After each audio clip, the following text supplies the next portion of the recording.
নির্বাচন ঘিরে সহিংসতায় সরকারও উদ্বিগ্ন জানিয়ে পররাষ্ট্র উপদেষ্টা বলেন, পরিস্থিতি নিয়ন্ত্রণে ব্যবস্থা নেওয়া হচ্ছে। জানান, এ বিষয়ে আন্তর্জাতিক সম্প্রদায়কেও আশ্বস্ত করা হয়েছে। উপদেষ্টা আশা করেন এবারের নির্বাচনে ৫৫%-এরও বেশি ভোট পড়বে।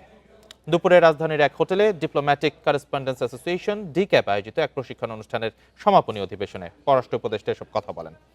এক প্রশ্নের উত্তরে তৌহিদ হোসেন বলেন, ১৯৯১ সালের জাতীয় নির্বাচনে ৫৫% ভোট পড়েছিল।